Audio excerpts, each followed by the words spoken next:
presença. Para quem não estava aqui hoje de manhã no painel do blockchain, eu vou me apresentar rapidamente novamente. Meu nome é Luiz Augusto, eu faço parte do Conselho Consultivo da SIM, parte dessa curadoria das discussões que a gente tem aqui, dos painéis, das conversas, da participação artística que a gente tem. É um prazer imenso poder fazer isso durante o ano inteiro, levantando todas essas questões. O meu background é um background jurídico, eu sou advogado, trabalho com as questões de direito autoral, direito do entretenimento. Trabalho, de uma certa forma, acho que o mundo vem diminuindo. Eu morei muito tempo fora do Brasil e continuo advogando nos Estados Unidos também. Então, as fronteiras vão diminuindo, mas os desafios continuam de como superar essas questões. E acho que tem aqui grandes exemplos de oportunidades de desenvolvimento artístico, de desenvolvimento de negócios internacionais que a gente pode fazer e encontros inusitados que podem ser feitos dentro da nossa indústria. Então, a gente tem vários projetos. Eu vou pedir para que cada projeto e cada pessoa do painel se apresente um pouco, conte, e aí a gente transforma isso num bate-papo na sequência. Então, se o Lucas puder, vamos começar pela ponta de lá. A gente começa? Pode ser. A gente tem um projeto juntos, eu e minha namorada Iris. O projeto chama Le Tour du Monde. Tem como botar aí o nosso... Olha que bonitinho, ó. Todo mundo pode seguir ali no Instagram, porque a gente ganha dinheiro com isso. Então, a gente tem um projeto chamado Le Tour du Monde. A ideia do projeto a gente viaja o mundo e em cada cidade que a gente passa, a gente busca por inspiração para compor e gravar uma música inspirada naquela cidade, e a gente traz os sons locais para a nossa música. Então a gente procura por instrumentos típicos ou instrumentos estranhos, procuramos por... Na maioria das vezes estranhos, né? Típicos e estranhos ao mesmo tempo. E músicos que a gente encontra pelo caminho, vão fazendo parte da nossa música. Músicos locais, e a gente grava essa música sempre nas ruas, nunca no estúdio. E a gente tenta incorporar os sons daquela cidade para dentro da música. E agora, já que a ideia é falar sobre negócios, esse projeto saiu de um sonho nosso, até num bar que eu encontrei o Barro uma vez até, que é o Mercearia São Pedro, na Vila Madalena. Estávamos bêbados e resolvemos dar a volta ao mundo, né, para gravar músicas pelas ruas, com um dinheiro que a gente tinha guardado. Só que essa coisa foi crescendo e a gente conseguiu licenciar depois essa nossa websérie inicial para a TV, conseguimos algumas parcerias com algumas marcas, e todo esse dinheiro que a gente juntou do nosso primeiro episódio, dessa primeira temporada, que foi para o Discovery Channel, para o TLC, a gente fez uma segunda. Então a gente fez a segunda volta ao mundo. Então a ideia principal, eu acho, do nosso projeto é a gente não parar de viajar. Eu até, explicando um pouquinho, a gente não é só um projeto musical, a gente é um projeto audiovisual. A gente, além de gravar as músicas, a gente filma, eu sou videomaker, a gente filma todo o processo, toda a descoberta da cidade, o processo de encontrar instrumentos, músicos, e a gente começou com esse projeto e continua com ele, né, no YouTube. Então vocês podem acompanhar a gente no YouTube. Cadê? Eita, aqui. Você pode acompanhar a gente no YouTube. A gente fez uma primeira volta ao mundo, completamente independente. A gente tentou algumas parcerias, não rolou. Depois de um ano, né, de projeto, a gente conseguiu licenciar alguns nossos vídeos, uma versão para TV. E aí a gente decidiu que a gente queria continuar viajando, continuar fazendo música, e a gente agora acabou de voltar na segunda. No total a gente está viajando uns 6 meses por ano, a gente viaja gravando essas nossas histórias e compondo músicas. A última história que a gente tem para contar é que a gente foi agora para Chicago, convidados pela... Abbott, que é uma empresa de healthcare. Que é a empresa que patrocina a Chicago Marathon, que é a Maratona de Chicago. E eles pediram pra gente, vocês têm que compor uma música inspirados pela maratona, só que nenhum de nós corre. Então era eu e ela correndo com uns microfones direcionais atrás de sons que a gente fosse compor uma música. E a música foi lançada hoje, tá no Spotify. E a gente tem um teaser, que é tipo só o beat da música, que foi feito completamente com sons gravados lá, que a gente podia dar um play agora. E depois, se vocês quiserem olhar lá no Spotify, é só procurar por Lucas Maier, ou Iris Fusaro, ou Le Tour du Monde, que vocês acham lá. E a partir de semana que vem começa a sair os vídeos mostrando também todo esse processo de fazer uma música usando sons da maratona, passos, respiração, torcida, e num beat de uma música. E a partir de janeiro começa a nossa segunda temporada e a gente está partindo em janeiro para a nossa terceira para gravar, né? Então espero que vocês acompanhem.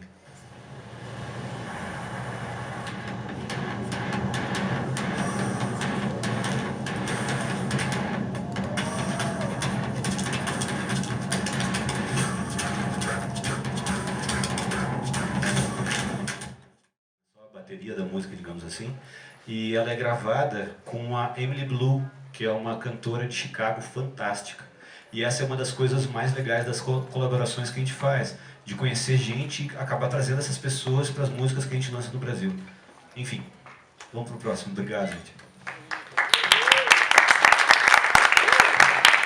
Vou passar o Guilherme poder contar um pouquinho do projeto do Voadores do Stanley. Obrigado, Luiz. Bom, boa tarde a todos. Meu nome é Guilherme Anchieta. Eu trabalho na Rua 2 Trânsito Cultural. Atualmente é a agência da Estrela Galícia aqui no Brasil, além de outros projetos e outros clientes também. Tá? Eu acho que o foco hoje é falar principalmente da marca da Estrela Galícia, do porquê que a gente vem fazendo com a música por aqui. E talvez seja legal começar só um pouquinho contando um pouquinho da história, o que é a Estrela Galícia, porque muitas vezes é uma marca que está no mercado agora, mas ninguém sabe muito bem de onde veio, o que é. Então vou rapidamente falar. É uma marca que nasceu em 1906, tá, na Galícia. É uma marca que tem 100% do seu capital é familiar, tá? Então ela não faz parte de nenhum dos grandes grupos. E atualmente é a marca líder de cerveja premium na Espanha. Tá? Mas como a gente não veio falar de cerveja e sim de música, eles têm um projeto de música muito importante também, onde através de um dos braços de marketing eles vêm ganhando muito público e bastante projeção junto ao mundo artístico mesmo, porque eles identificam como cliente da marca o público que é apaixonado por música. Tá? Então já parte dessa premissa as ações que a marca vem fazendo na Espanha. Tá? Então hoje atualmente na Espanha eles possuem um estúdio próprio, eles possuem um programa de rádio, eles realmente conseguem, ou pelo menos tentam ter uma visão 360 graus realmente para o artista, onde eles chamam o artista, colocam no estúdio, gravam, divulgam e logo colocam os artistas para tocar nas suas salas por toda a Espanha. Tá? O projeto chegou no Brasil em 2015, faz 2 anos que a gente vem nessa batalha de fazer essa tradução conceitual do que é o projeto na Espanha, como poderia ser no Brasil. Tá? E o projeto vem crescendo, vem ganhando bastante seguidores e algumas vitórias também, muitos sorrisos. Tá? Atualmente, para vocês terem uma ideia, na Espanha a marca trabalha com aproximadamente 470 artistas nesse último ano, 53 festivais. Tá? E aqui no Brasil a gente vem atuando principalmente em São Paulo e Rio de Janeiro, tá? Onde conceitualmente a gente vem trabalhando com o independente, o alternativo, que é o que conceitua a marca realmente, e que a marca aposta por projetos de verdade, né? Então realmente buscando nem sempre visibilidade, mas sim está apostando por projetos de verdade. Tá? Então talvez seja um dos diferenciadores aí do projeto. E o resultado dessas atividades que a gente vem fazendo no Brasil acabou trazendo algumas parcerias com a Espanha, onde o projeto acaba reunindo artistas brasileiros com artistas espanhóis, tá? Onde a gente consegue colocar no estúdio para se conhecerem, um artista faz uma música do outro, então tem realmente um intercâmbio real de música, de ritmos, né?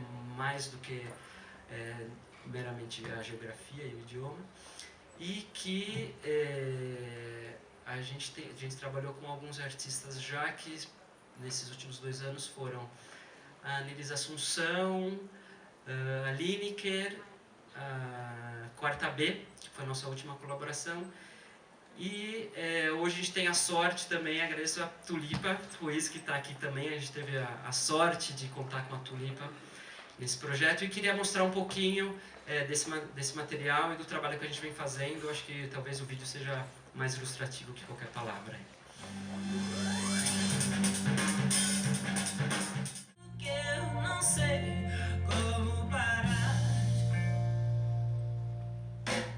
De primeras es tocar con músicos del otro lado del mundo, que es una cosa muy bonita porque sí que es muy importante las influencias de cada uno y de tu entorno, y todo eso se ve en la música. Me fijo mucho en cómo están tocando ellos, es su manera de entender las canciones y es didáctico y es... Es didáctico, sí. Y es muy divertido, sí. Estamos siendo muy bien recibidos acá y nunca he recibido nadie en Brasil, entonces va a ser una otra experiencia muy, muy rica también.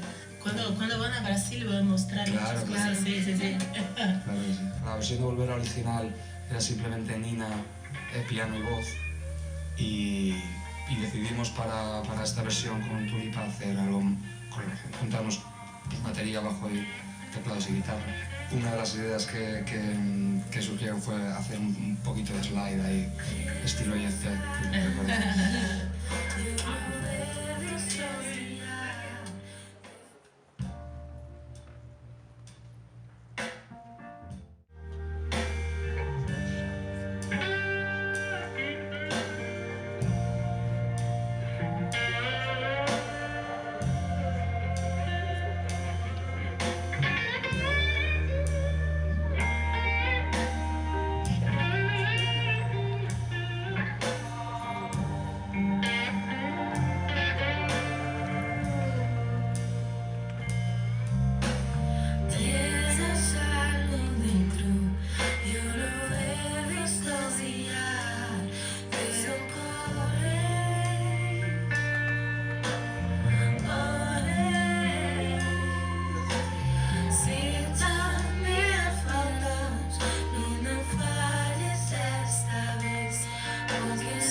Obrigado. Emily? Hi, my name is Emily. Sorry, I don't speak Portuguese. Is my thing up? Yes. So I'm a DJ from London and also a radio presenter.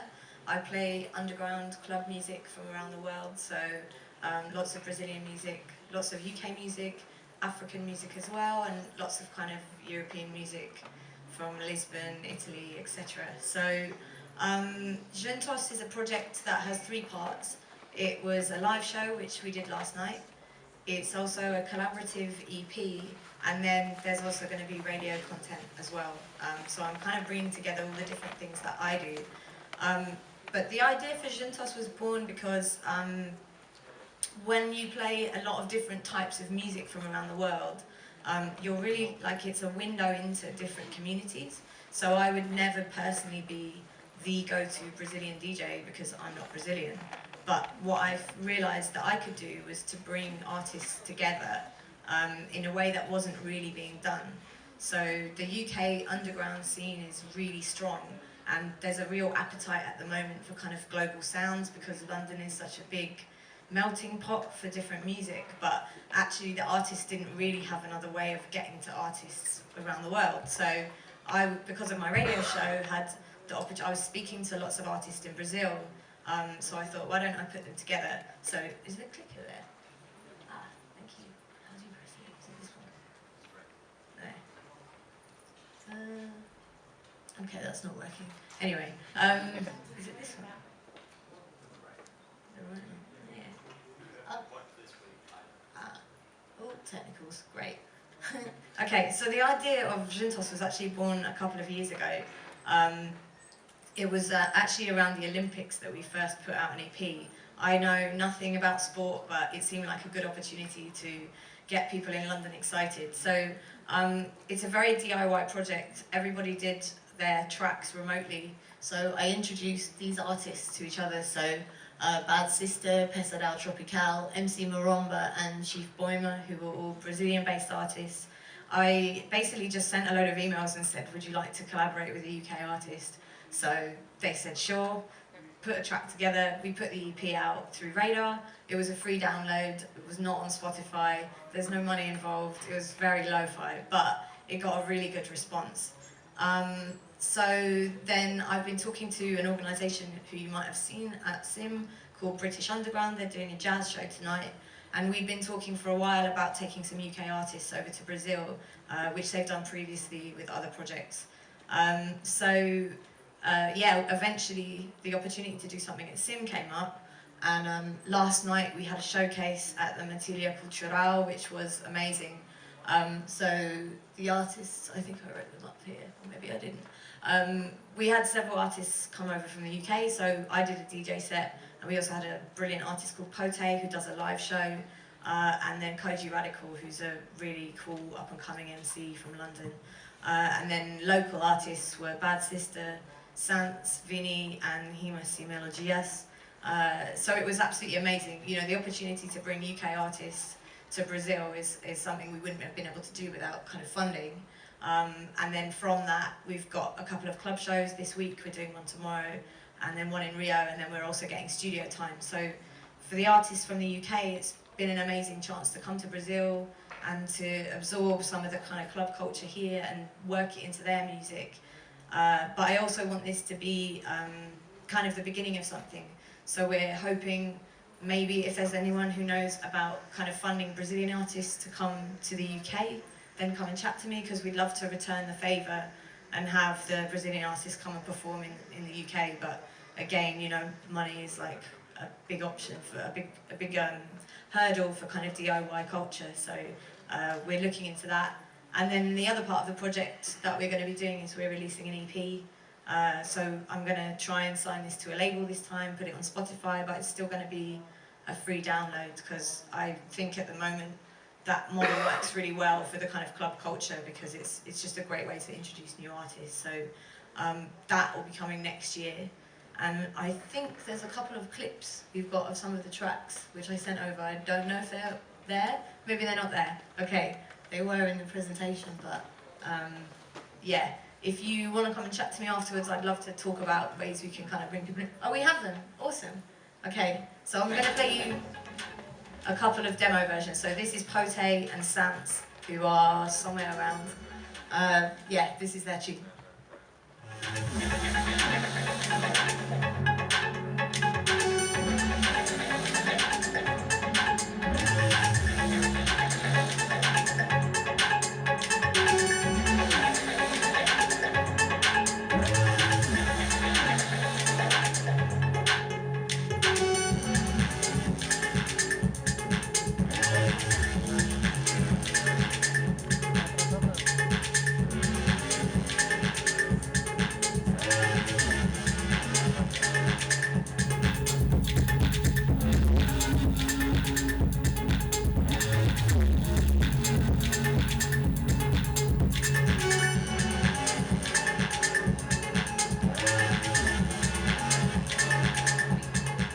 Okay, so that's a demo version of Pote and Sans's collaboration that's going to come out next year.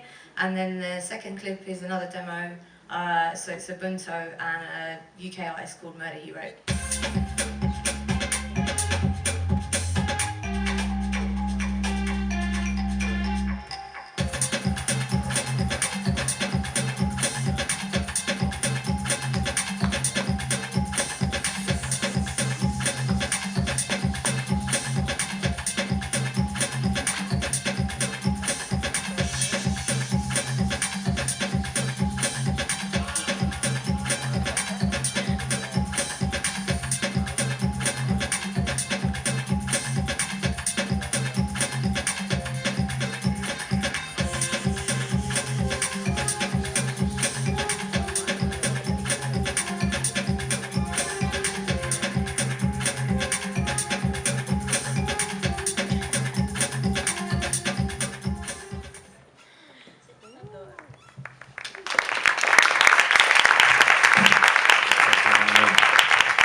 Hi, my name is Andrea Sbaralli. I came from Italy. My company is called Abad Supreme, and we take care about publishing, promotion, and management. It's a quite strange company. We started to do that before the rise of the music, so it's something that I built in many years of work, putting together promotion and publishing. Now I'm here because since a couple of years we are developing a project between Italy and Brazil with Tomás Di Cunto, that is here, and we are building a collaboration between Brazil and Italy, taking Brazilian artists to Italy and Italian artists to Brazil. So we are here with Shigo X, an Italian band that are playing at SIM. Maybe you will see tomorrow, playing here. And in the same time, I would like to speak about three very important projects that we have with Brazilian artists. So together with Mabis, Barro, and Tulipa Ruiz in the audience. So we are very, very glad for this because we are trying to build different projects with different artists. The common thing is that we enjoy very, very much their music, and we try to develop each project in our country in the best way.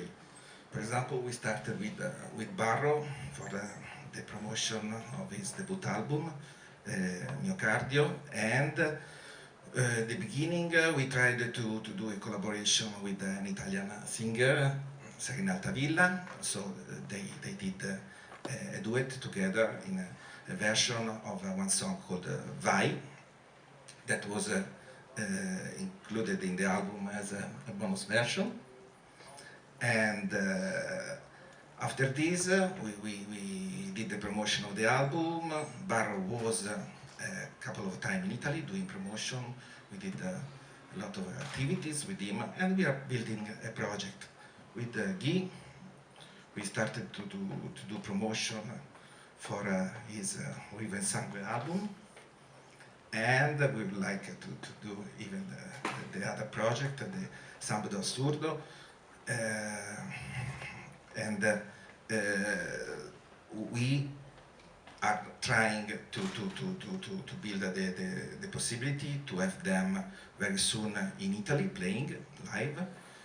And for example, we tried to do the releasing of the video of Patruglia Disorientada, releasing in Italy with the Rolling Stone website the same day of release in Brazil.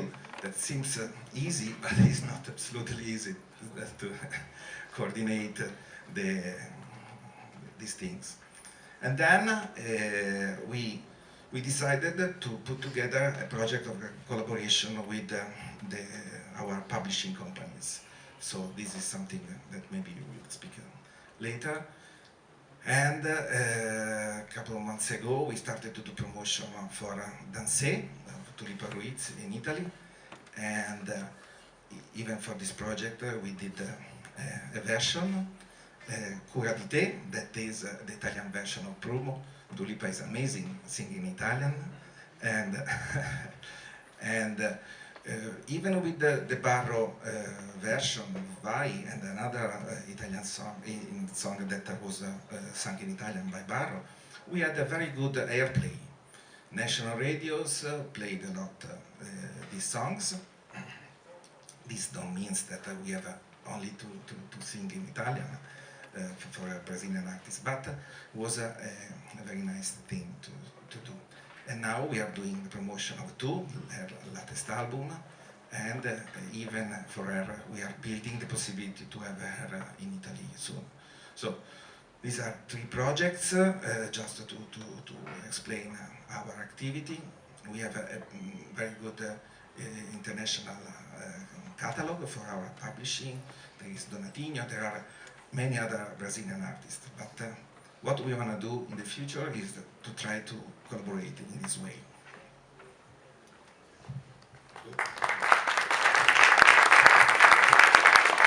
Bom, a maneira que eu conheci o André foi um pouco curiosa, que eu estava com uma piada idiota com os amigos durante uma semana, 2, só falar em sotaque italiano. E a gente ficava falando tudo em sotaque italiano, essa coisa de viagem, de camarim, e a gente entrou nessas, eu, Dustan, Isadora e Fred, e era tudo italiano, e falava com o taxista aqui, brasileiro em italiano, e o cara, vocês são italiano ou brasileiro? Eu italiano. E na segunda-feira eu recebo um e-mail do André, ele já tinha iniciado o projeto com o Barro, falando que ele tinha interesse em conversar comigo sobre o lançamento das minhas músicas na Itália, em editar as minhas músicas com ele lá, e ele também promoveria a música, a mesma coisa que ele fez com o Barro. Então ele promove a música, que significa ele vai mandar as músicas para a mídia, para os rádios, tentar promover que a música seja tocada. E 2 dias depois, me recebo um e-mail de um cantor italiano que ele por acaso conhece, mas eles não tinham falado desse assunto, querendo que eu produzisse o disco dele na Itália. Aí fui para a Itália e fui conhecer o André, me recebeu muito bem na casa dele, fui muito bem recebido. E a gente conversando, eu explicando para ele sobre... a gente conversando coisas Eu sou muito ligado à parte também... comecei a organizar meu direito autoral faz alguns anos, que eu comecei a perceber como é valioso o direito autoral. E a gente tem que estar muito atento, porque é a nossa obra, é uma coisa que vai ficar aí. E aí eu comecei a organizar isso primeiro, entendendo, já estava, como é que se diz, inscrito numa associação de arrecadação de direitos autorais de música. E fui querer entender mais e descobri que eu tinha que declarar cada álbum, descobri tudo. Aí fui estudar, assim, entender o que é a música, quais são as partes que formam a música. Então descobri que uma parte é autoral, outra parte é gravada. Fui estudar e descobri que a coisa, para mim, no meu caso, melhor seria eu organizar tudo. Então eu estava no momento já de abrir uma editora, porque eu tinha umas coisas editadas numa outra editora e algumas coisas eu recebia diretamente.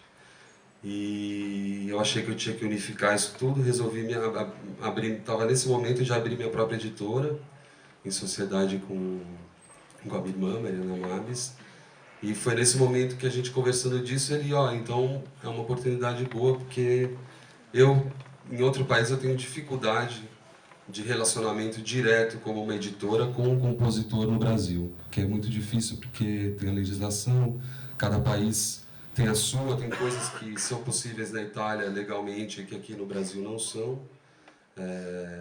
Então, para ele é mais fácil ele fazer um contrato com uma outra editora, fazendo subedição, do que diretamente com o artista. Então, a gente está começando agora, vai começar, já estamos há meses falando disso e organizando como vai ser. E agora em janeiro a gente começa realmente essa colaboração entre editoras. Então o André ele tem esse projeto de lançar alguns artistas fora do Brasil, e alguns artistas já têm a sua própria editora e já tem uma outra editora que representa eles, então ele faz esse contrato direto. Mas tem alguns artistas que não têm editora e que, assim como eu alguns anos atrás, não sabe muito bem e que às vezes nem quer cuidar, não consegue, enfim, não tem tempo, não tem essa paciência, porque é uma coisa um pouco burocrática, assim, não é? A gente pensa na música e pensa assim no som, e tem a parte burocrática também que é importante a gente organizar. Então, para ele é mais fácil que essa pessoa edite com alguém no Brasil e essa editora faça a subedição com ele. Então, eu estou entrando, além dessa colaboração artística como compositor e cantor, essa colaboração empresarial, assim dizendo. Eu fiquei muito feliz em conhecer o André e eu acho foda agora, assim, eu tenho muitas coisas com a internet assim que eu não gosto muito, mas essa questão da música rodar e ir pro mundo eu acho incrível, assim.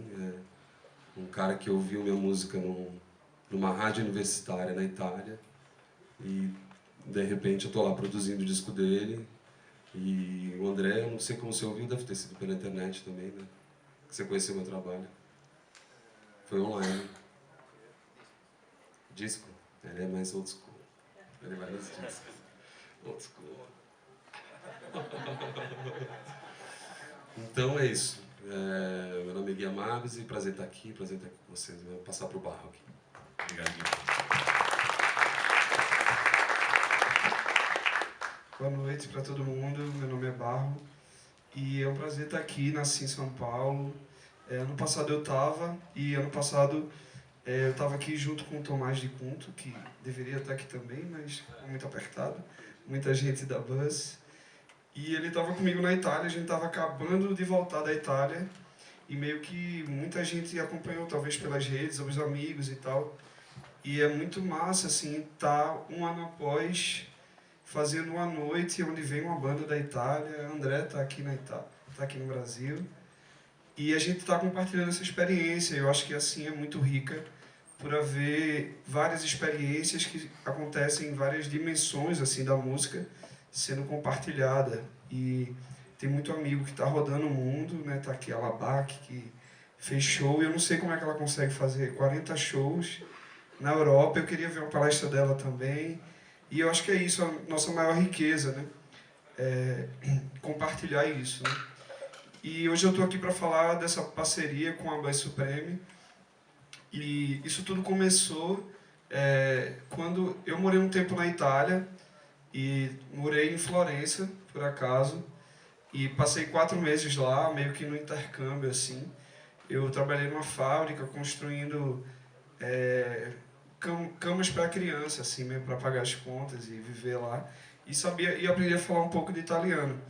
E aí passa-se 10 anos na história, e Toco estava fazendo um programa de rádio em Florença e quis executar uma música de uma banda que eu tinha, chamada Bande Dessinée. E ele falou: eu quero tocar essa tua música e tal. Eu disse: eu já morei na Itália, falo italiano. Ele falou: que massa, então vamos fazer uma entrevista de rádio agora, eu tô abrindo o Skype. Vamos nessa, assim, o italiano estava meio enferrujado, mas rolou, né? E aí eu mostrei para ele esse disco que eu estava fazendo, que é o Miocárdio, que é o meu primeiro disco, que Gui participou também, produzindo 5 faixas.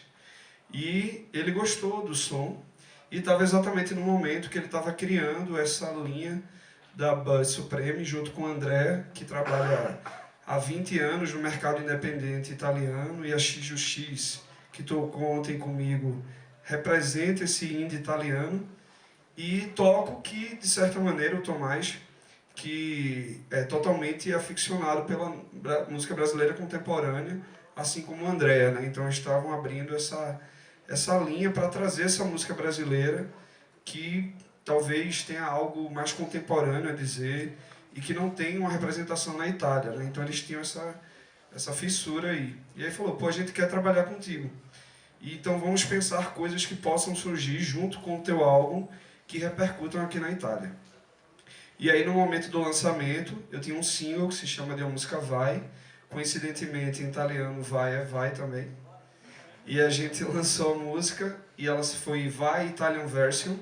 E além da versão italiana, que foi construída junto com o André e o Tomás, e eu dando os pitacos, assim, mas eles são muito mais competentes para isso, teve a ideia do André de trazer uma cantora italiana chamada Serena Altavilla para cantar comigo. E a gente lançou essa música junto com o single em português na Itália, né? Então, basicamente, a partir daí eu comecei a conhecer como funciona o trabalho deles, que é um trabalho que meio que não existe no Brasil, que é alguém que faz assessoria de imprensa junto com a divulgação da sua música nas rádios. E ao contrário do Brasil, existe a possibilidade de você organizar, sei lá, 50 CDs, você enviar para as rádios, você marcar reuniões, e existe uma abertura das rádios de incorporar essa música dentro do casting deles de programação habitual. E aí começou a ser executada bastante lá na versão italiana. E a gente lançou no YouTube e chegou, não sei, eu acho que durante 3 meses, a cada dia ela era executada pelo menos 4 ou 5 vezes na Itália.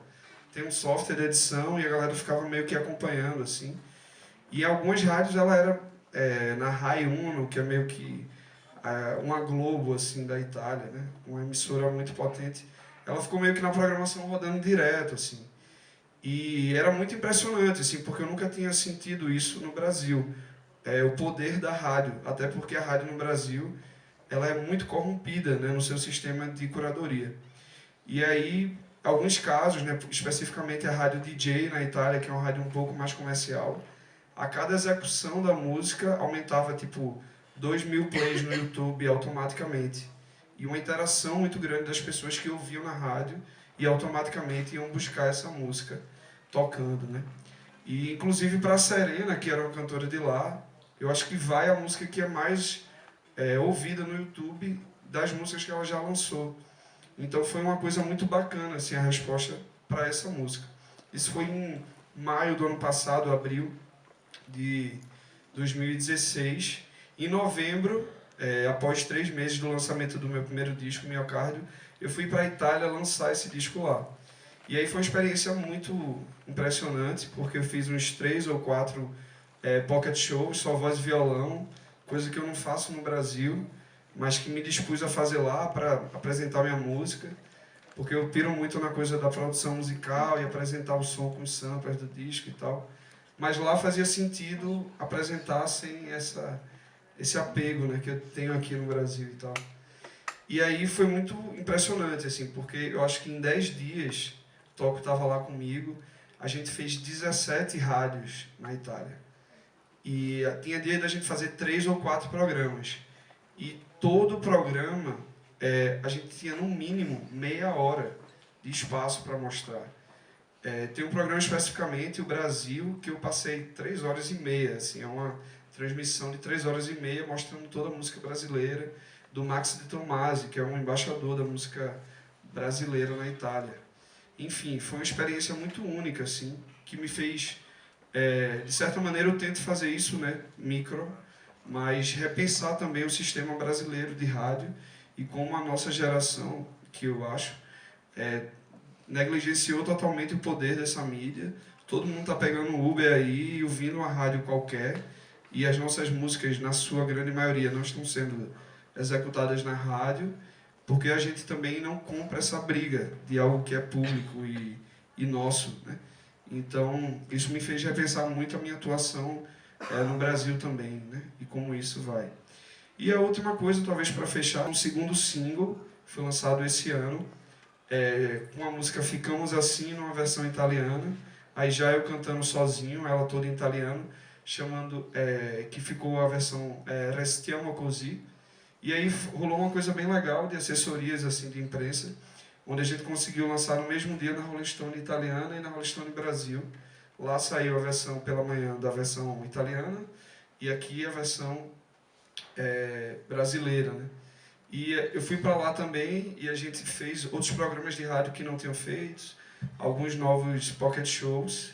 E nesse momento a gente está exatamente vendo como, de certa maneira, conseguir, provavelmente no segundo disco,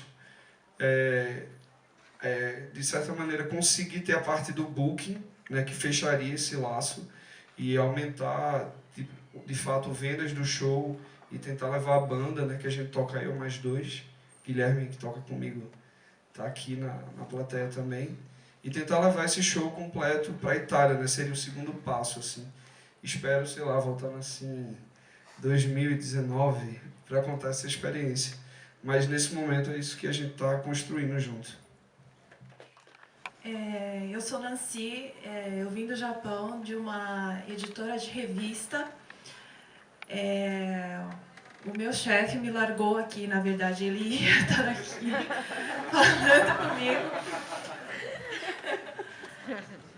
Eu não sei se o nosso projeto é algo do tema aqui, porque nós somos uma editora de revista e produzimos shows, chamamos os artistas de fora, mas Bom, eu não sei se é do tema, mas eu vou apresentar um pouco do nosso trabalho.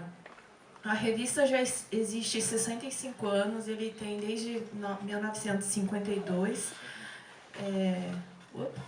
Como é que é?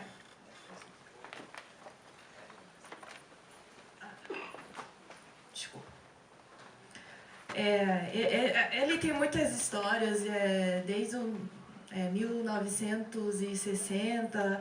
Nos anos 50 começou o tango argentino, a moda do tango argentino, e de lá muitos japoneses foram simpatizando na música da América Latina, e teve uma moda nessa época, teve uma boa época. Aí no começo foi o tango argentino, porque durante a guerra não foi banido como uma cultura inimiga, e depois disso foi entrando as músicas brasileiras também. Tem Baden Powell na capa. E nos anos 70, e começa a vir muitos artistas nos anos 80. A empresa também conseguia trazer muitos músicos do Brasil. Eu acho que todos os anos acontecia uma turnê grande naquela época. Era uma época muito boa. Eu vindo. Agora que está meio difícil, na verdade, mas essa época teve muita coisa, e assim deixou uma marca, né? Porque os japoneses, todo mundo conhece o que é bossa nova. E a gente tem uma situação muito engraçada. A gente entra numa loja, num café, a maioria das vezes está tocando uma música brasileira. Só que os japoneses, na verdade, não sabem que é a música brasileira. Sabem que é bossa nova, mas não sabem quem é o artista e os detalhes e tal. Então, a gente tenta apresentar sobre a história dos artistas na revista. Nos anos 80, 90, começa uma parceria junto com Elifas Andreato, que é um artista plástico muito famoso aqui no Brasil também.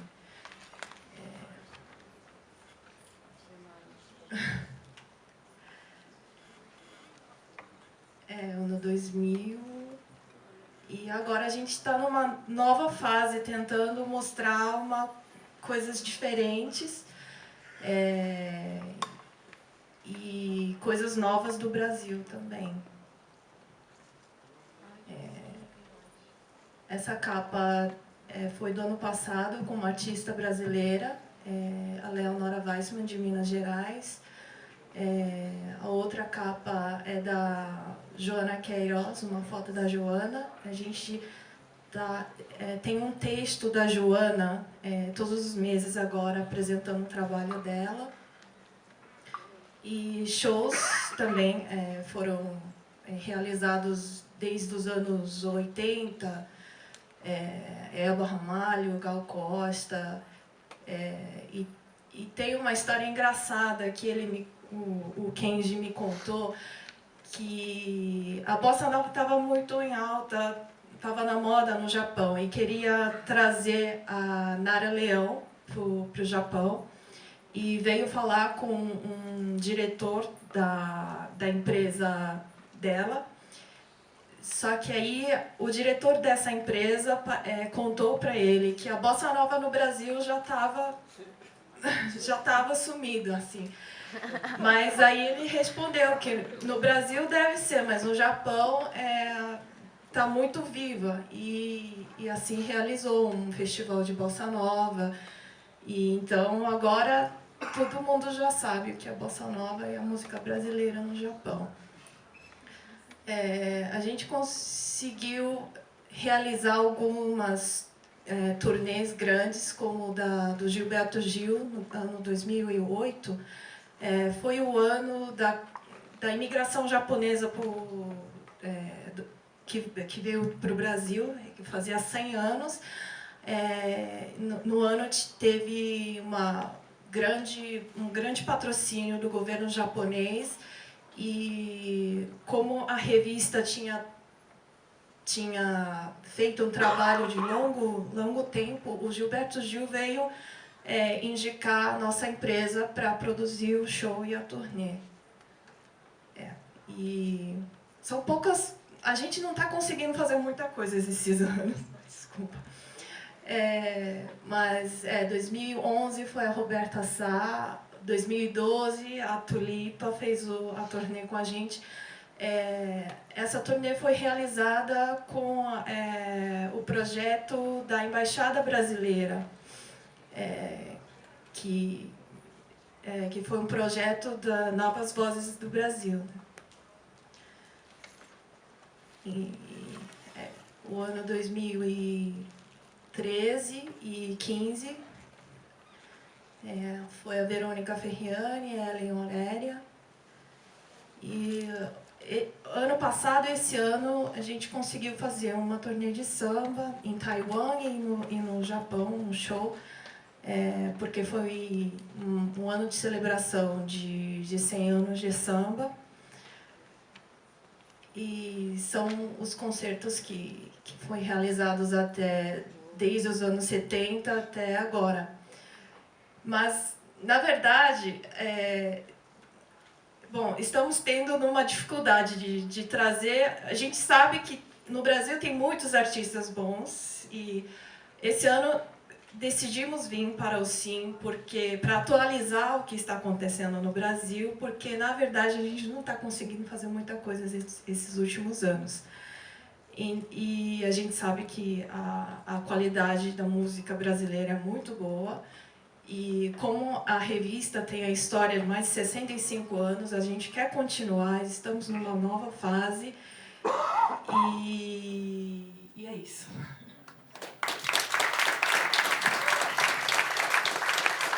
Obrigado a todos e parabéns por cada projeto. Acho que cada projeto tem um ângulo um pouquinho diferente, seja em modelo de negócio, seja na colaboração artística em si, ou enfim, no cenário. Acho que a primeira pergunta que eu tenho para a gente ir passando de cada projeto é sobre o processo curatorial, né? Vocês, por exemplo, viajam o mundo, provavelmente para países que vocês nunca tiveram relações com ninguém.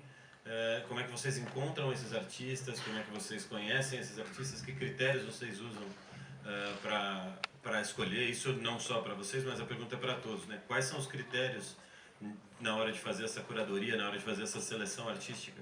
O que vocês estão olhando? O que vocês estão procurando? Né? O que você tá vindo procurar aqui no Brasil para levar para o Japão? Enfim, e a mesma coisa na Itália. Enfim, cada projeto comenta um pouquinho. Primeira coisa que eu queria falar é que orgulho de estar aqui junto desse monte de gente bacana, né? E eu me lembro de uma coisa com a Estrela Galícia, que eu me lembro da Estrela Galícia lançar artistas, antes de chegar no Brasil até, eu me lembro de eu chegar e ver um vídeo de algum artista que era um comercial da Estrela Galícia, e depois eu sabia que esse artista existia. Se eu não me engano, Lumineers, alguns outros artistas foram lançados pela Estrela Galícia. Eu acho muito legal que ela está fazendo esse trabalho aqui no Brasil, muito, muito bacana mesmo. Bom, a gente tem um projeto que é completamente documental, né? Então, a gente tem uma ideia nossa, né? A ideia inicial era nunca passar por nenhum país que a gente já conhecesse, né? A ideia inicial era essa, só que depois acabamos mudando.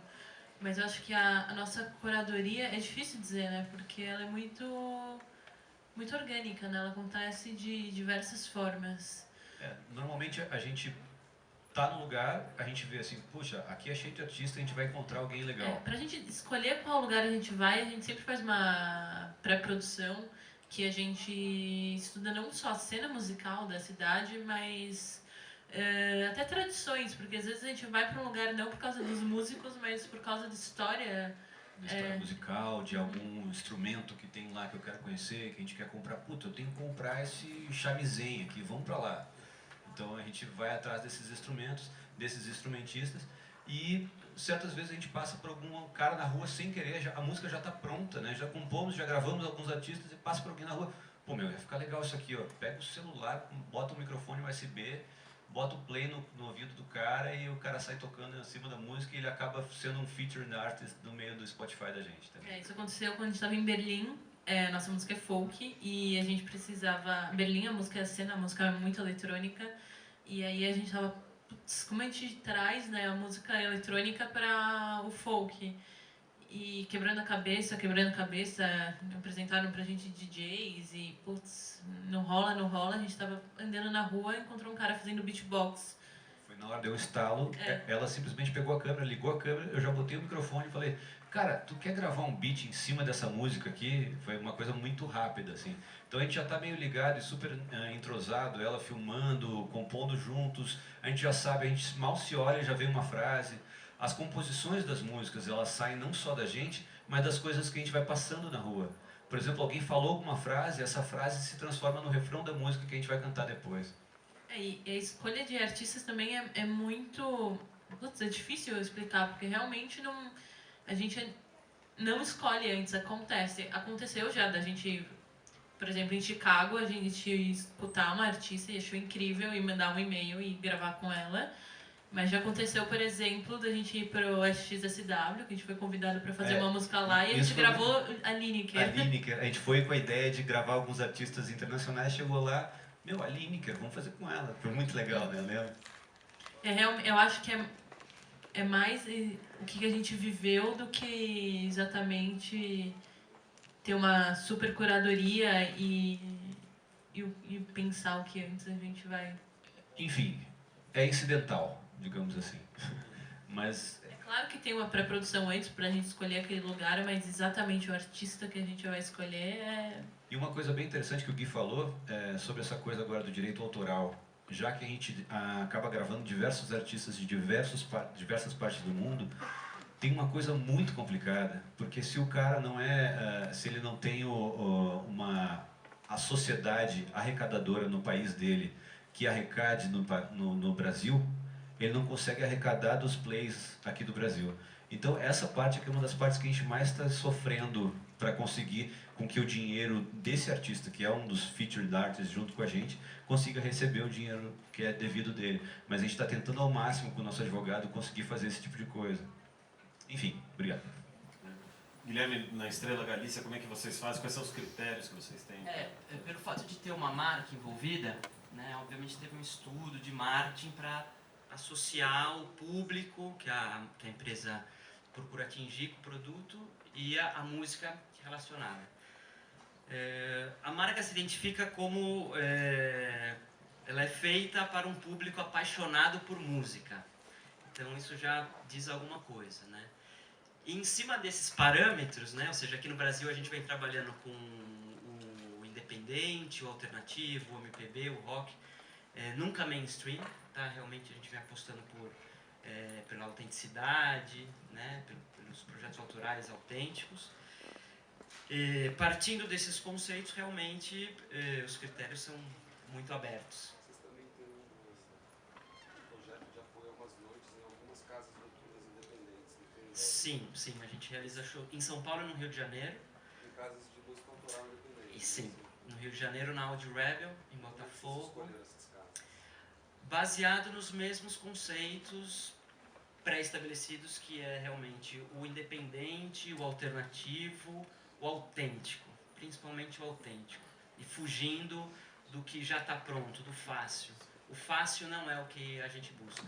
A gente busca realmente identificar possibilidades para empurrar, ou ser mais uma forcinha para ajudar. Esses são os critérios. Emily, in terms of curation, in terms of how you find out the artists from Brazil to work with you there in the UK and this collaboration, like how does that work for you? Well, for me, it's got to be like all about the music. So it's a DIY project, and I think collaboration is really about sort of meeting in the middle for something and joining together. So all the Brazilian artists are popular here. They DJ regularly, like the producers play here. But Sans has had music released in Europe, and so has Vini. They've been on labels. So it's kind of like I want people from both sides, from the UK and from Brazil, to have a kind of global outlook as well and an interesting collaboration. So there's no point in getting somebody who just cares about being big in their local scene. I want people who want to kind of meet people and be interested in people from across the world. So I mean, mainly I found them through SoundCloud, I think, which might be difficult in the future, but it's good for now. Yeah, I found, I think I'm probably, most of the artists I've been playing on my shows, and it worked in my DJ sets anyway, so when I was putting people together, I was thinking about whose sound might work with who, and it's complicated because, you know, it's like people are doing it for free, and some people are more interested in taking the bookings that are like right in front of them than a global opportunity, so especially because we can't offer them any money, so they have to be in it. And there's been a few people that have dropped out, which is okay because it's a shame, but I can't kind of force anyone to be part of a project for no reason. But then the people who are in it are really committed, and you know, you asked about the Brazilian artists, but in terms of choosing the UK artists, you know, I felt like it was really important to bring artists to Brazil who were going to be interested in Brazilian culture and interested in what's going on here. You know, the UK music scene is really strong. The underground music scene is amazing, but I didn't want to bring someone who was just interested in kind of doing a show and going home. So hopefully, you know, I know that both Pote and Koji Radical have been, you know, meeting and talking to so many people while we've been here and sharing music and so on. So hopefully that interest will continue like, after this trip. Perfect, thanks. Andrea, in your case, how do you select artists? Like, are there any objective criteria that you're looking for on top of the artistic quality, on top of? No. When I created Bad Supreme 10 years ago, I was a president in another company. So in 2007, the crisis of the music, as we had in the past, because you know, I was working since a long time, a lot of things were changed. So when I decided to create Bad Supreme with my colleague Fabio, that is in Milan, I'm in Florence, he is in Milan,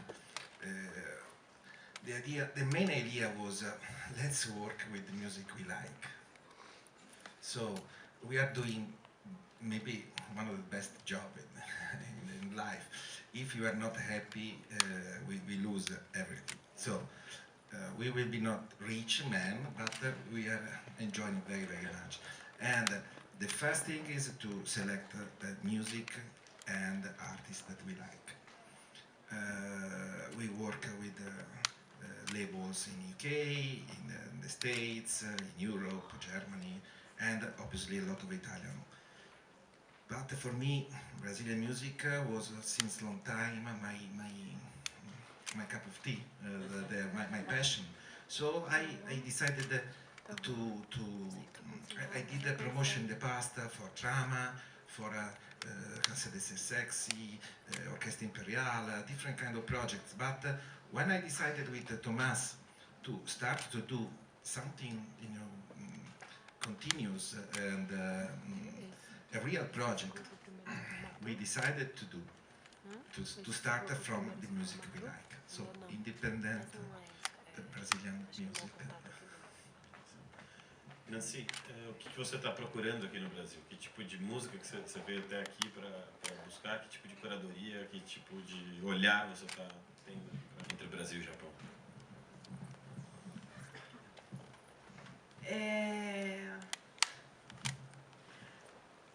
É que nem o André falou, eu e meu colega, a gente vai atrás de uma coisa que ouvindo gosta, porque senão a gente não consegue convencer o público japonês sem gostando, sem ter a paixão.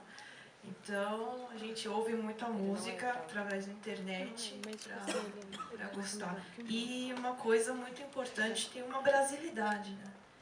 Que o Japão, na verdade, está muito influenciado pela cultura americana e é dominado pela essa cultura. E a gente quer trazer mais diversidade e para mostrar e apresentar a música do Brasil, a coisa importante é ter a brasilidade, né? Fundamental. Obrigado. Antes de eu abrir para a pergunta do público, tem mais uma assim, para a gente passar por todos. Como eu falei um pouquinho no começo, o Gui comentou, o Lucas também de alguns desafios, de algumas partes que são um pouco complicadas, como a questão do direito autoral, da formalização empresarial, enfim. Qual que é a parte difícil, né? O mundo está sem fronteiras, cada vez mais próximo para a gente conhecer artistas, para a gente aproximar e realizar coisas, mas quais são as dificuldades? Tem questões de visto, questões de direitos autorais, enfim, questões de câmbio financeiro. O que é difícil para vocês em cada um dos projetos para fazer e o que vocês sugerem como alternativa para superar isso? Gente, eu acho que o mais difícil é um músico saber da lei, né? Porque normalmente quando tu é artista e tudo mais, o cara ele não vai a fundo nessa coisa. Eu fui saber sobre direito autoral, sei lá, 5 anos atrás, eu não tinha a mínima noção. Assim como essas pessoas que a gente grava ao redor do mundo, os caras não têm essa ideia. Alguns têm, logicamente, os maiores e tudo mais, a galera mais, né? Gravador envolvido em alguma coisa, mas o artista mesmo... O cara não sabe como funciona, né? Então, essa eu acho que é uma das partes mais complicadas, assim. Quanto a visto, essas coisas todas, o nosso projeto, a gente não divulga, digamos assim, que a gente está num projeto com fins lucrativos ou trabalhando naquele lugar, até porque não é, né? Esse projeto é para bancar a nossa próxima viagem. E a gente tem essa coisa de turista, porque é só nós dois viajando, então a gente não tem esse problema de visto. Mas o principal problema para nós mesmo, como artistas, além de localizá-los, é conseguir fazer com que essa coisa do direito autoral seja correta e tudo mais.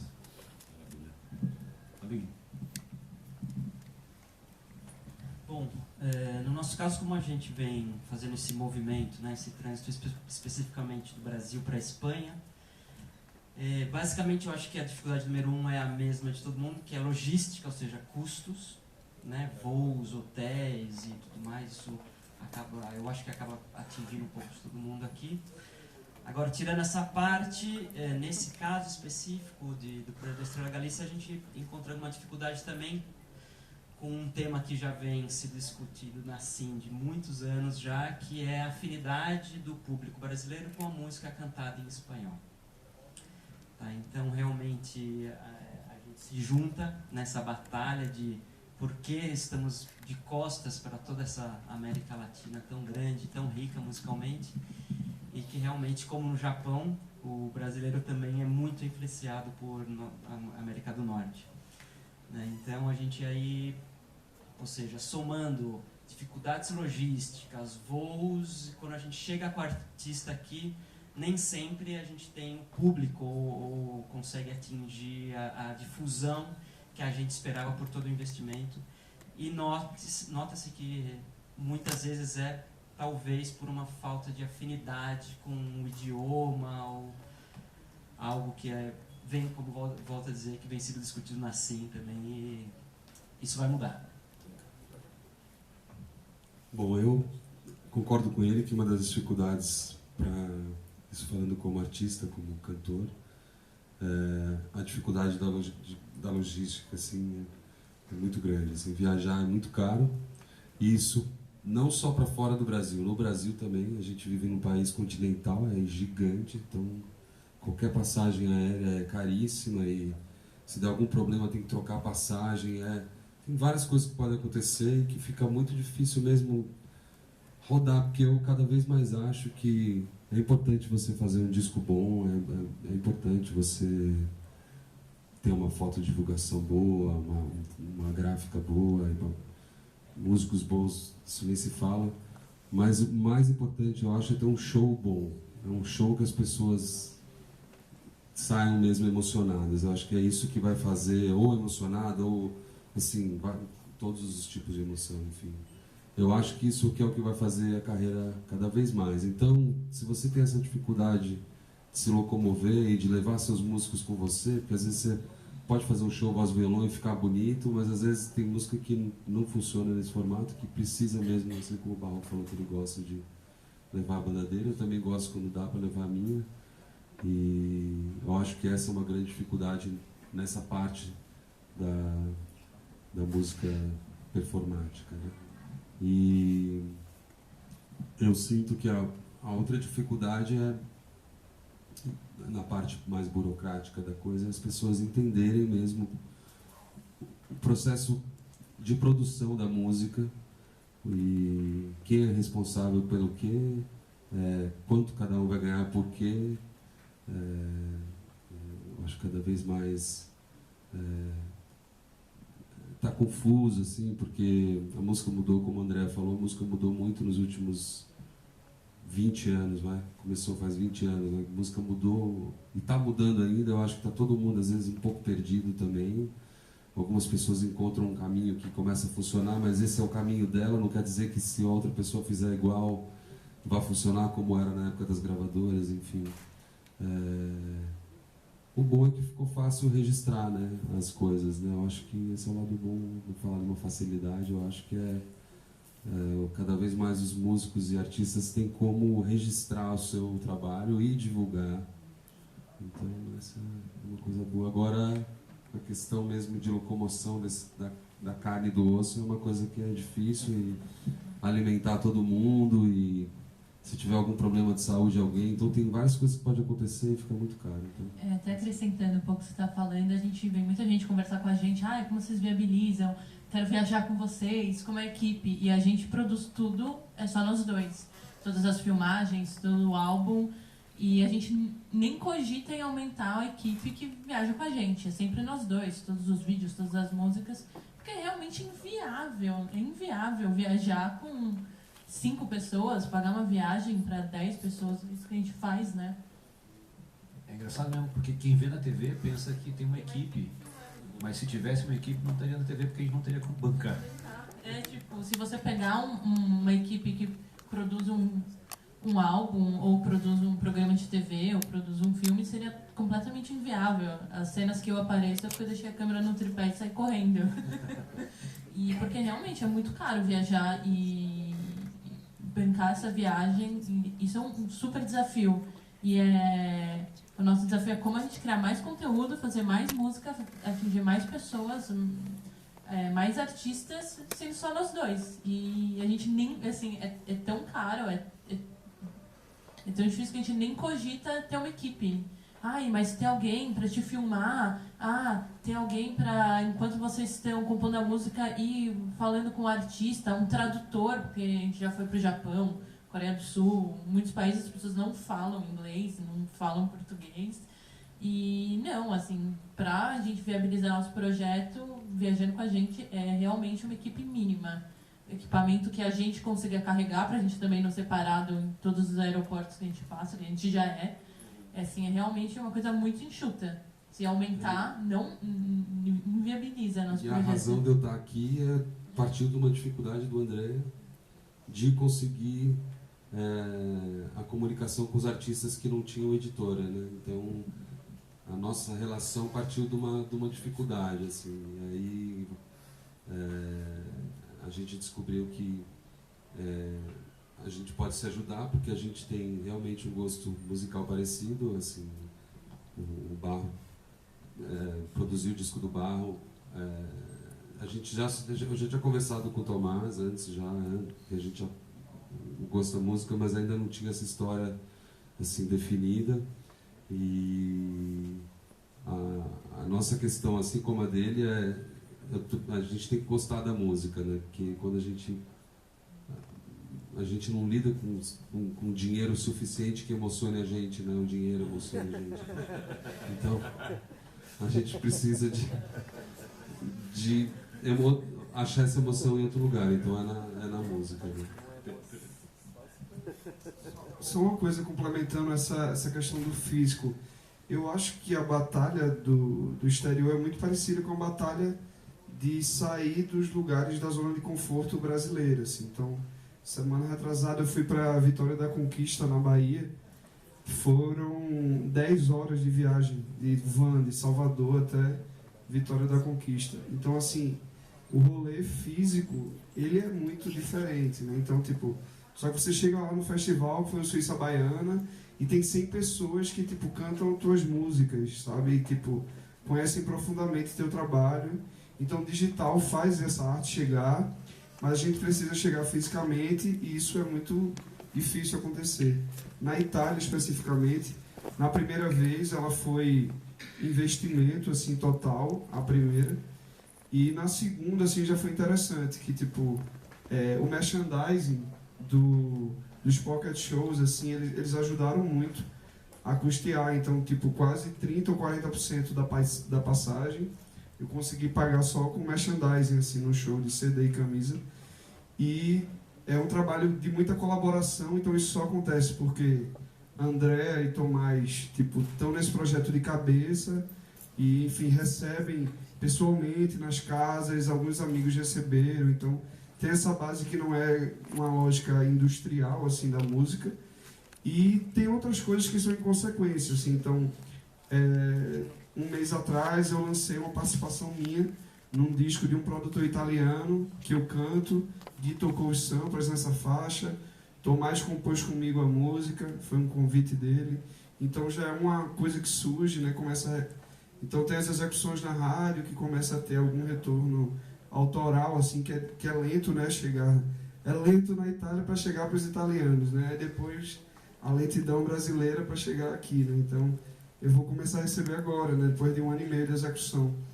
Mas, se você não for, você nunca vai vivenciar nada disso. Então, talvez a resposta seja investir inicialmente para construir alguma coisa.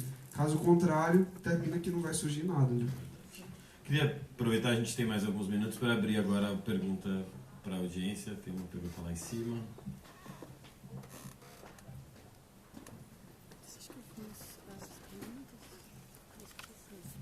Beleza, galera? Boa noite, boa tarde, sei lá. Beleza, né? Eu sou Luiz Gabriel, sou músico, faço parte de uma banda que é o Graviola, que desde 2011 tem feito um trampo também na Europa, assim, e muito legal ver, assim, o recorte, assim, né, das falas de vocês, das experiências que cada um tem tido nessa tentativa de costurar bases cada vez mais sólidas para que essa circulação aconteça de maneira viável, né? E não seja só aquela guerra e tal. E eu queria, uma pergunta, assim, aprofundando um pouco do que a moça, esqueci o nome dela, nossa amiga japonesa da Latina, que inclusive a revista é muito foda, eu queria fazer esse parênteses, porque sai muita gente lá de Minas Gerais, que é de onde eu venho, e eu não aprendi japonês ainda, mas eu sempre vejo a revista. Mas enfim, que ela falou da questão da brasilidade, né? Eu fiquei curioso, assim, para perguntar especialmente para os estrangeiros, mas para todo mundo, assim, da mesa, sobre essa coisa da inserção da música brasileira no mercado internacional, se isso ainda é uma coisa calcada em algum tipo de estereótipo, assim, se vocês sentem que isso é calcado em algum tipo de estereótipo dessa grande música brasileira, que seria a bossa nova, ou essa tradição mais clássica, ou se de alguma maneira já existem mercados que conseguem absorver, assim, né, de maneira mais plural. Porque eu sinto que a música brasileira tem um potencial muito grande, né, de penetração, mas às vezes ela fica um pouco circunscrita a coisas que são, como por exemplo o conceito da world music, né, assim, que é um conceito às vezes um pouco difícil a música brasileira, eu sinto que ela é maior do que a world music, assim, com todo respeito à world music, né? Então a minha provocação seria um pouco essa, assim, de tentar entender se vocês sentem, assim, como que é essa questão da inserção estilística mesmo, né? Se ela tem uma amplitude de vocabulário musical, estético, ou se realmente o que faz mais sentido internacionalmente ainda é uma música brasileira calcada em arquétipos aí dos anos 70, ou sei lá, da música brasileira tradicional. Legal. Nancy, quer... I was going to answer. Oh, sorry. You talked about Europe, so I feel the same way about world music. I totally respect it. It's done amazing things to open doors, and I would never have learned a lot of the music that I play if it hadn't been for initially being into world music. But yeah, I think things are changing. Like, people are aware of the diversity of Brazilian music in Europe. You know, they know that there's all these different styles, and certainly if you ask a young person in London who's into club music who the best Brazilian artist is, they'll say MC Bin Laden, like, honestly. So it's, yeah, which is crazy to me, because that's brilliant. Because people, I think young people now are really, in electronic music, they want to go to the source. They want to go to the thing that young people are listening to in Brazil. And certainly for me, having started DJing, you know, the time that I've started DJing and playing music, the internet, I know we've talked a lot about the internet, but the internet has come on so much in countries like Brazil. I can get an artist to send me a tune tomorrow that they made yesterday on their phone in a favela. That's amazing. So I think that is changing. Like whether there's the money to bring those people over, etc., etc. Like I think you know, there's definitely a platform now and a curiosity to get the kind of real stuff. So I think it is changing. Yeah.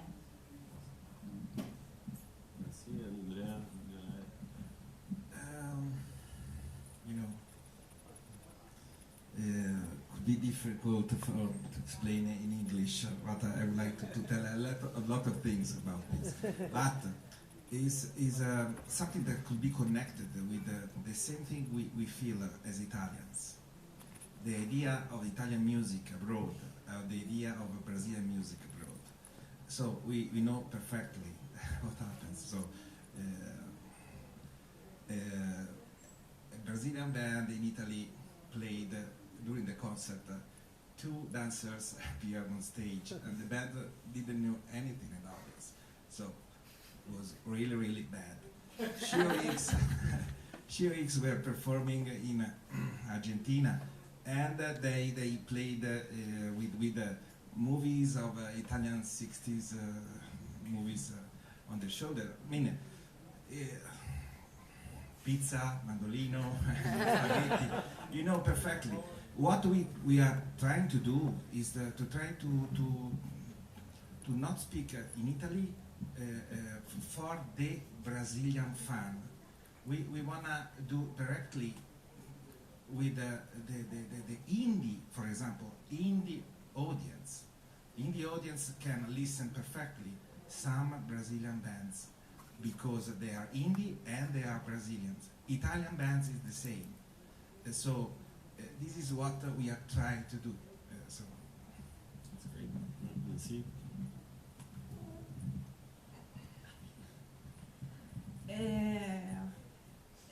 Foi exatamente o que ele falou também. Tem os dois lados, né? Porque tem o público que espera alguma coisa assim de samba, de coisa bem brasileira, mas ao mesmo tempo tem os novos... Estamos tentando criar e já existe novos públicos que, por exemplo, tem uma revista de jazz contemporânea que está atrás dos músicos instrumentais do Brasil. Inclusive tem uma matéria especial nessa revista falando dos músicos do Brasil, especialmente de Minas. Então, tem os dois lados, eu acho, mas estamos tentando criar e achar essa nova música brasileira também. Não sei se eu estou respondendo o que ele perguntou. Só uma coisa assim que me impressionou muito. Nessa primeira ida, em 10 dias, a gente fez 17 rádios. E assim, eu acho que eu fiz mais do que no Brasil minha vida inteira, sabe? Então, assim, cada entrevista era de meia hora e com muita profundidade. Então, logicamente que o italiano, sei lá, standard, ele talvez só conheça de mais novo Tribalistas ou Maria Gadu, que toca na rádio mesmo, né, o Chimbalauê. Mas assim, tem uma galera que conhece bastante de música brasileira, num nível profundo. Eles fazem um dever de casa muito bem, então tipo, estudam teu release profundamente, a tua música, e sabem recolocar aquilo para a Itália e contextualizar a tua música. Então, assim, eu me senti muito respeitado, assim, enquanto artista, e muito contextualizado também, e com tempo para desenvolver tanto a exposição da música ao vivo, né? Eles gostam muito de você tocar ao vivo e fazer versões live lá na rádio, tem muito espaço para isso, e também para contextualizar. Então, no meu caso, assim, os caras conheciam a música de Pernambuco, o Mangue Beat, a evolução disso, às vezes com um grau de profundidade muito maior do que eu encontro aqui quando vou dar entrevista no Brasil, até em Recife mesmo. Então foi bem surpreendente isso nesse rolê nas rádios, assim, sobretudo. Eu acho também que é uma questão do público, assim como os dois falaram, é uma questão do público lá fora, porque eu acho que não acontece só com a música brasileira, eu acho que acontece com toda a música, que é a pessoa que está longe de casa e está morando fora do seu país, e de repente a pessoa não é um apaixonado por música, um pesquisador que vai tentar descobrir o que tem de novo, o cara simplesmente quer ir num show para lembrar do Brasil. Entendeu? Acho que esse é o público. Então, para esse público, talvez ouvir um samba, ouvir uma bossa nova, ouvir aquela MPB que ele ouvia nos anos 80, que o pai e a mãe ouviam nos anos 70, enfim. Eu acho que aquilo é muito confortante. E eu acho que tem realmente os amantes da música, assim, e que vão atrás, pesquisar, e mesmo sabe que é brasileiro, mas não está atrás daquele som brasileiro e não precisa ser brasileiro para ouvir, enfim. Eu acho que é uma questão de qual público você quer atingir. Acho que sempre vai ter gente querendo, saudoso, gente saudosa que quer ouvir aquilo que já ouviu e ouvir aquilo que ele ouvia há muito tempo ao vivo, as pessoas fazendo, porque é mesmo emocionante mesmo você ver a música sendo feita ao vivo, não importa qual seja, eu acho. A gente queria agradecer a todos que ficaram aqui da audiência, também principalmente aqui em cima do palco de todos aqui do painel, com os projetos e tudo. Infelizmente a gente já está sem tempo, mas quem quiser ainda conversar, a gente está aqui saindo, pode bater um papo com a gente. Tá bom? Obrigado, gente.